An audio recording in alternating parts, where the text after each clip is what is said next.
আজি আমি পঢ়িম দ্ৰৱৰ গাঢ়তা সলিউশন চেপ্টাৰটোৰ সেকেন্ড টপিক। এতিয়া আমি এটা সলিউশনৰ এক্সাম্পল লৈছো নিমখ আৰু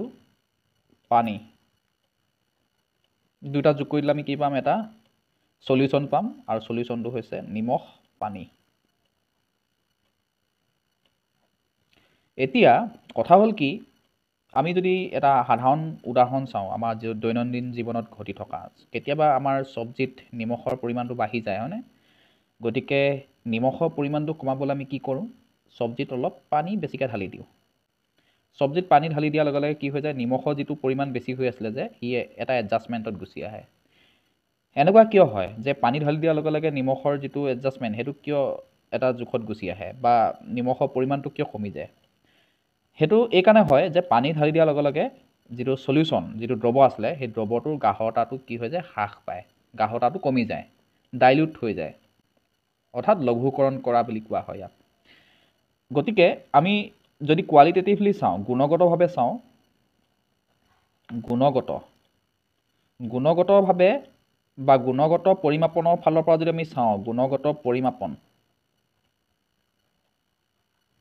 গুণগত পৰিমাপনৰ ফালৰ পৰা আমি দ্ৰৱ এটাক দুই ধৰণে প্ৰকাশ কৰিব পাওঁ।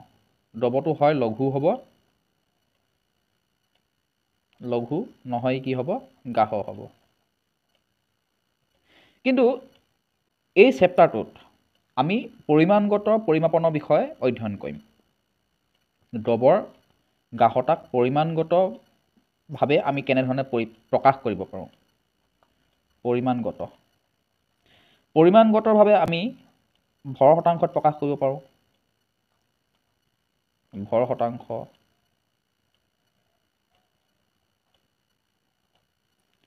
আয়তন শতাংশত প্ৰকাশ কৰিব পাৰোঁ। ভৰ শতাংশটোক আমি W/W বুলি ক'ব পাৰোঁ। আয়তন শতাংশত আমি প্ৰকাশ কৰিব পাৰোঁ।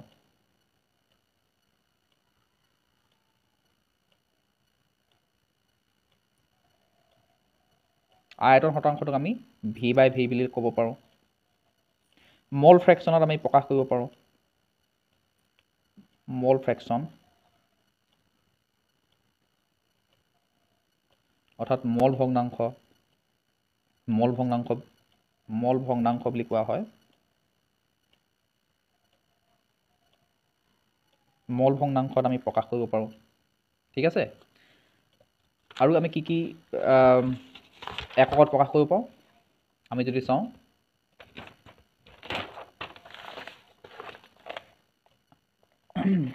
মল ভগ্নাংশ আছে, পাৰ্টছ পাৰ মিলিয়ন আছে, পাৰ্টছ পাৰ মিলিয়ন অৰ্থাৎ ppm, অসমীয়াত নিযুতাংশ বুলি কোৱা হয়। নিযুতাংশ আৰু কি আছে নৰ্মেলিটি আছে, মলেলিটি আছে, মলাৰিটিত প্ৰকাশ কৰিব পাৰোঁ।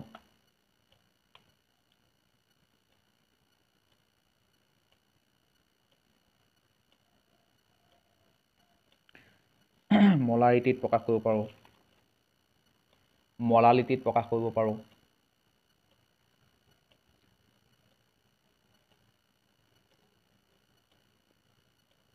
আদি বিভিন্ন এককত আমি প্ৰকাশ কৰিব পাৰোঁ। এতিয়া প্ৰথমতে আমি চাওঁ ভৰ শতাংশত কেনেধৰণে প্ৰকাশ কৰা হয়। ধৰি লোৱা আমি এটা উদাহৰণ লৈছোঁ, নিমখ 2 গ্ৰাম লৈছিলোঁ, নিমখ 2 গ্ৰাম আৰু পানী ধৰি লোৱা 18 গ্ৰাম লৈছিলোঁ। তেতিয়াহ'লে যিটো আমি সলিউশন পাম সেই সলিউশনটোত মানে নিমখ পানী সলিউশনটোৰ কথা কৈছোঁ, নিমখ পানী দ্ৰৱৰ কথা কৈছোঁ। নিমখ পানী দ্ৰৱটো মুঠ ভৰ কিমান হ'ব? মুঠ ভৰ হ'বগৈ 20 গ্ৰাম। তাৰমানে নিমখৰ ভৰ আৰু পানী ভৰ দুটা আমি যোগ কৰি দিছোঁ। এইটো আমি ভৰ শতাংশত বাবে উলিয়াইছোঁ দেই, ভৰ শতাংশ অৰ্থাৎ W/W। তো ভৰ শতাংশ যিকোনো এটা উপাংশৰ ভৰ শতাংশত আমি কেনেকৈ প্ৰকাশ কৰিম? দ্ৰৱৰ যিকোনো এটা উপাংশৰ ভৰ শতাংশটো আমি কেনেকৈ প্ৰকাশ কৰিম? ভৰ শতাংশ ইজুকেল কি হয়? ফৰ্মুলা মতে কি হয়? উপাংশটো ভৰ, উপাংশৰ ভৰ ডিভাইডেড বাই দ্ৰৱৰ মুঠ ভৰ ইনটু 100 ইনটু 100 কৰি দিলে হৈ গ'ল ঠিক আছে এতিয়া আমি যদি এই এক্সাম্পলটো চাওঁ নিমখ আৰু পানী এই দুটা মিহলি কৰি পিনি আমি যিটো সলিউশ্যন পাইছোঁ নিমখ পানী তাতে নিমখৰ ভৰ শতাংশ কিমান হ'ব নিমখৰ ভৰ শতাংশটো যদি আমি উলিয়াওঁ তেতিয়াহ'লে আমি দেখিবলৈ পাম নিমখৰ ভৰ শতাংশ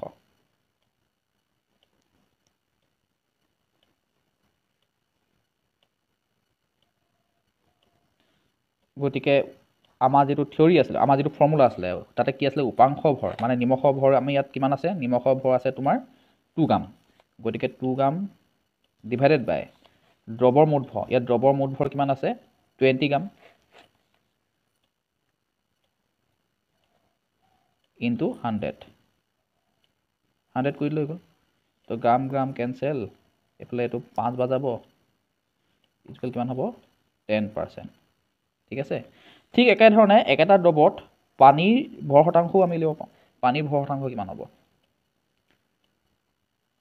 পানীৰ ভৰ শতাংশ পানীৰ ভৰ শতাংশ যদি আমি চাওঁ একেধৰণে আমি একেটা ফৰ্মুলা ইউজ কৰি ল'ব পাৰোঁ উপাংশ ভৰ মানে পানীৰ ভৰ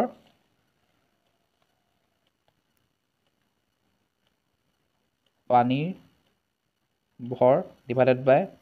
সলিউশ্যনটো ভৰ দ্ৰৱৰ ভৰ ইনটু 100 কৰি দিব লাগিব তো পানীৰ ভৰ কিমান আছিলে 18 আছিলে ন 18 গ্ৰাম দ্ৰৱৰ মুঠ ভৰ কিমান আছিলে 20 গ্ৰাম ইনটু 100 কৰি দিয়া গ্ৰাম গ্ৰাম কেঞ্চেল একেবাৰে যাব 5 বা ইকুৱেল 90% ঠিক আছে এনেধৰণে আমি ভৰ শতাংশত এটা দ্ৰৱৰ উপাংশবিলাক প্ৰকাশ কৰিব পাৰোঁ পিছৰটো যিটো পিছৰ প্ৰকাশটো হৈছে বা টাইপটো হৈছে আয়তন শতাংশ আয়তন শতাংশ উলিওৱাৰ প্ৰক্ৰিয়াটো একেই আয়তন শতাংশ ভি বাই ভি খালি ইয়াতে ইউনিটটো চেঞ্জ হৈ যাব তাৰমানে ভৰ শতাংশত আমি ইউনিটটো গ্ৰাম লৈছিলোঁ গ্ৰামত প্ৰকাশ কৰিছিলোঁ আয়তন শতাংশত আমি ইউনিটটো মিলিলিটাৰ বা লিটাৰত প্ৰকাশ কৰিব লাগিব বাকী ওলোৱা প্ৰচেছটো একেই সেইটো তোমালোকে গম পাবা যেনে ধৰি লোৱা আমি উদাহৰণ হিচাপে চাওঁ উদাহৰণ হিচাপে ধৰি লোৱা 10% ইথানলৰ ড্ৰপ মানে আমি কি বুজি পাওঁ 10% ইথানলৰ ড্ৰপ ইথানলৰ দ্ৰৱ ইয়াৰ অৰ্থটো কি বাৰু তাৰমানে ইথানলৰ যিটো যদি আমি গোটেই দ্ৰৱটো মুঠ আয়তন 100 ml বুলি থওঁ ঠিক আছে গোটেই দ্ৰৱটো মুঠ আয়তন আমি 100 ml বুলি থৈছোঁ তাৰমানে ইথানলৰ আয়তন শতাংশটো যদি আমি চাওঁ দ্ৰৱৰ মুঠ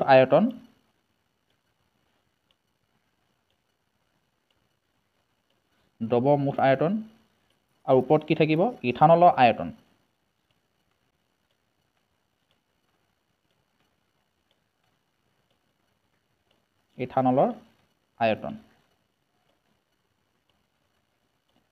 ইনটু 100 ঠিক আছে এতিয়া এইটোকে যদি আমি কৈ চাওঁ এতিয়া ইথানলৰ আয়তনটো আমাৰ কিমান আছে 10 ml বুলি আমি ধৰি লৈছোঁ আৰু দ্ৰৱ আয়তনটো আমি মুঠ আয়তনটো কিমান ধৰিব লাগিব কাৰণ পাৰ্চেণ্টেজ আছে ন গতিকে 100 ml বুলি ধৰিব লাগিব ইনটু 100 কৰি দিলোঁ তো 100 কেঞ্চেল গতিকে কিমান হ'বগৈ 10% হ'বগৈ তো এনেধৰণে আমি আয়তন শতাংশত প্ৰকাশ কৰিব পাৰোঁ যিকোনো এটা উপাংশৰ দ্ৰৱত থকা যিকোনো এটা উপাংশৰ আয়তন শতাংশত প্ৰকাশ কৰা প্ৰক্ৰিয়াটো আমি গম পালোঁ ঠিক একেধৰণে নিযুতাংশটো আমি কেনেধৰণে প্ৰকাশ কৰিব পাৰিম পিছৰ যিটো টাৰ্ম আছে সেইটো হ'ল নিযুতাংশ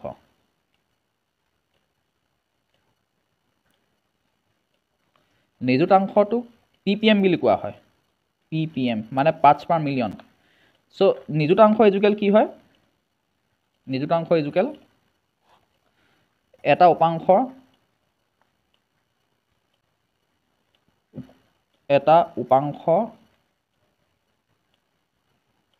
অংশ ডিভাইডেড বাই দ্ৰৱত থকা আটাইবোৰ উপাংশৰ অংশ মানে দ্ৰৱৰ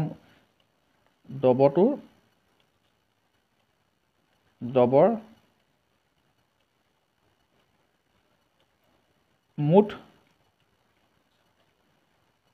পৰিমাণ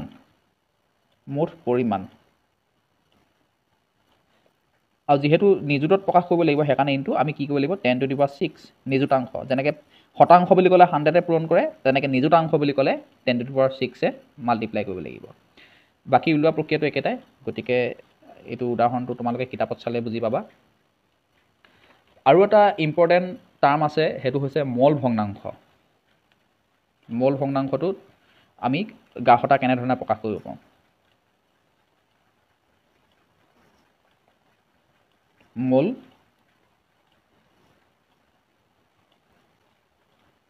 মল ভগ্নাংশ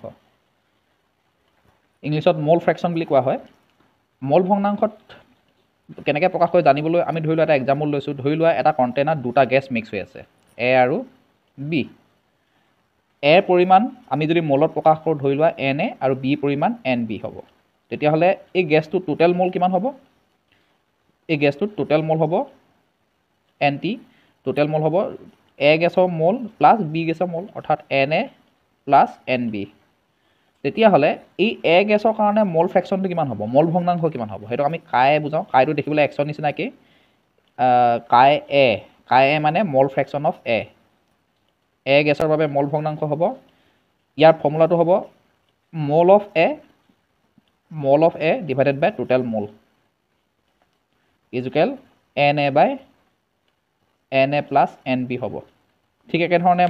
বি গেছৰ বাবে মল ভগ্নাংশ কিমান হ'ব chi B is equal mole of B divided by total mole তাৰমানে N B by N A plus N B হ'ব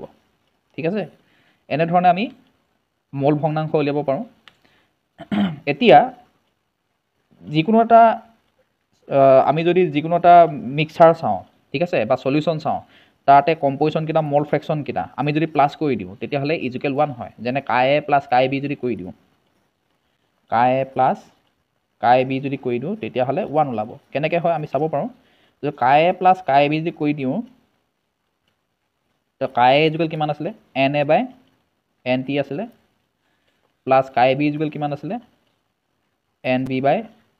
এন টি আছিলে তো এলচিএম কি আহিব এন টি এলচিএম আহিব N A plus N B থাকিব ওপৰত তো N A plus N B equal কিমান আছিলে N A plus N B equal N T আছিলে হয় নহয় গতিকে ইয়াতে N A plus N B ঠাইত মই কি লিখি দিব পাৰোঁ এন টি লিখি দিব পাৰোঁ এন টি বাই এন টি তো ইজুকেল কিমান হ'ব 1 হ'ব গতিকে যিকোনো দুটা উপাংশ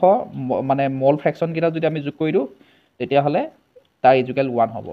যিমানকেইটা উপাংশ থাকিব অকল দুটা উপাংশ বুলি নহয় যিমান উপাংশই নোলোৱা লাগিলে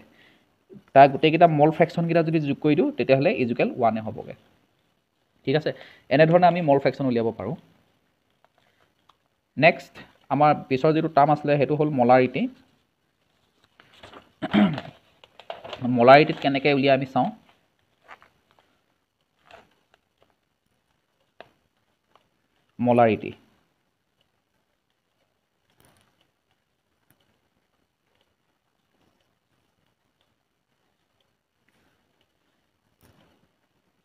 মলাৰিটি ইজুকেল দ্ৰাৱৰ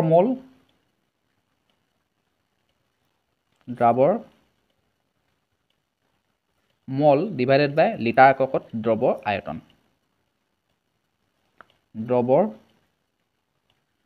আয়তন ইউনিটটো কিহত থাকিব লাগিব ইন লিটাৰত থাকিব লাগিব এতিয়া আমি যদি উদাহৰণ এটা চাওঁ ধৰি লোৱা এটা সলিউশ্যনত মানে NaOHৰ সলিউশ্যন এটা লৈছোঁ NaOHৰ সলিউশ্যনটো মলাৰিটি হৈছে NaOH সলিউশ্যনৰ মানে দ্ৰৱৰ মলাৰিটি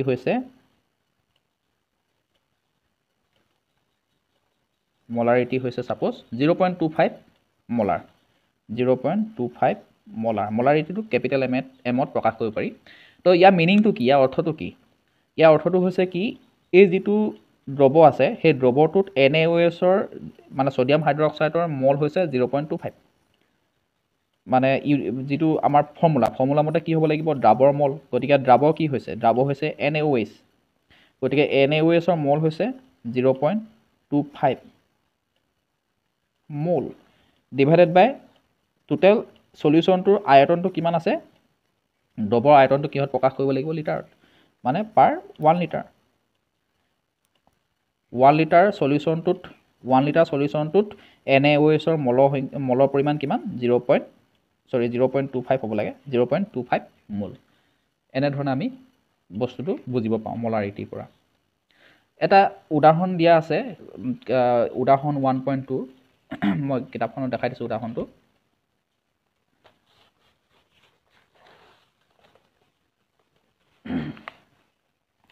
উদাহৰণটো হৈছে তোমালোকে কিতাপতে চাব পাৰিবা 450 ml দ্ৰৱত 5 গ্ৰাম NaOH দ্ৰৱীভূত হৈ থাকিলে দ্ৰৱটোৰ মলাৰিটি কিমান হ'ব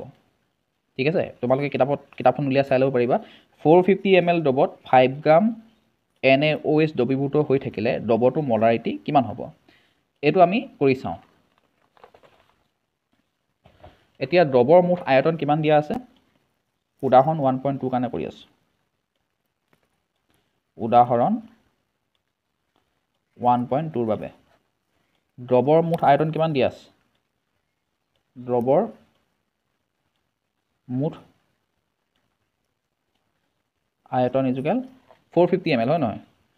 450 ml এতিয়া প্ৰথম কামটো হ'ব এই ml টোক লিটাৰলৈ কনভাৰ্ট কৰা গতিকে 450 into 10 to the power minus 3 litre তাৰপিছত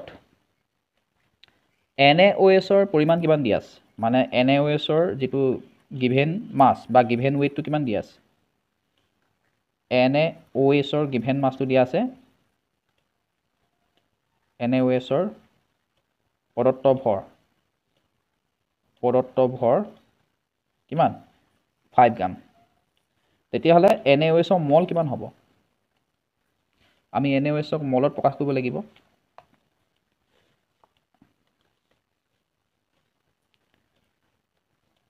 NaOHৰ মল ইজুৱেল কি হয় ফৰ্মুলা মতে প্ৰদত্ত ভৰ মল কেনেকৈ উলিয়ায় প্ৰদত্ত ভৰ ডিভাইডেড বাই মলাৰ ভৰ ঠিক আছে এটা প্ৰদত্ত ভৰ কিমান আছে 5 আৰু মলাৰ ভৰ কিমান হ'ব ছডিয়ামৰ কাৰণে যদি আমি চাওঁ তাৰ মাছটো কিমান হয় 23 প্লাছ অক্সিজেনৰ কাৰণে কিমান হ'ব 16 প্লাছ হাইড্ৰজেনৰ কাৰণে 1 ঠিক আছে মোল ইজুকেল 5 বাই এইটো হ'ব তোমাৰ 24 40 5 বাই 40 মোল গতিকে এইটো আমি যদি কটাকটি কৰোঁ 1/8 মোল গতিকে 1/8টো যদি আমি কৰি চাওঁ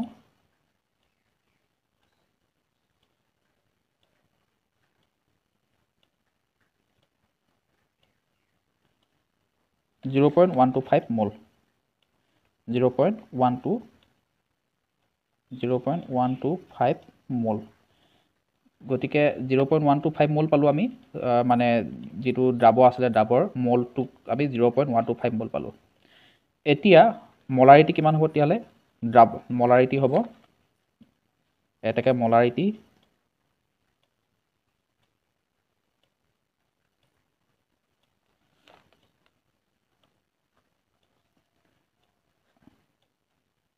মলাৰিটি ফৰ্মুলাটো কি আছিলে দ্ৰাৱৰ মল ডিভাইডেড বাই দ্ৰৱৰ আয়তন দ্ৰাৱৰ মলটো আমি অলৰেডি পাইছোঁৱেই 0.125 ডিভাইডেড বাই আৰু দ্ৰৱৰ আয়তনটো আমি কিমান পাইছিলোঁ 450 into 10 to the power minus 3 450 into 10 to the power minus 3 মোল পাৰ লিটাৰ মোল পাৰ লিটাৰ বা আমি ইয়াক কেনেকৈ প্ৰকাশ কৰিব পাৰোঁ মলাৰ কেপিটেল এমত প্ৰকাশ কৰিব পাৰোঁ গতিকে এইটোকে আমি কেলকুলেশ্যন কৰিলে আমি তাৰ এনচাৰটো পামগৈ 0.278 মোল পাৰ লিটাৰ অৰ 0.278 মলাৰ এনেকৈ প্ৰকাশ কৰিব পাৰি। গতিকে আমি এক্সাম্পলটো কৰিলোঁ। নেক্সট ক্লাছত আমি পঢ়িম। নেক্সট ক্লাছৰ টপিকটো হ'ব আমাৰ মলালিটি বিষয়টো আমি চামেই, আৰু লগতে আমি চাম দ্ৰৱণীয়তা বিষয়ে চাম, চলিবিলিটি চাম, আৰু লগতে জলীয়া পদাৰ্থত কঠিন পদাৰ্থৰ দ্ৰৱণীয়তাৰ বিষয়ে আমি অধ্যয়ন কৰিম, আৰু তাতে বহুত ইম্পৰ্টেণ্ট কিছুমান বিষয়বস্তু আছে জানিবলগীয়া। হেনৰি সূত্ৰ আমি চাম। হেনৰি সূত্ৰটো অতি প্ৰয়োজনীয় হয়। গতিকে আজিলৈ ইমানতে সামৰিছোঁ। ধন্যবাদ।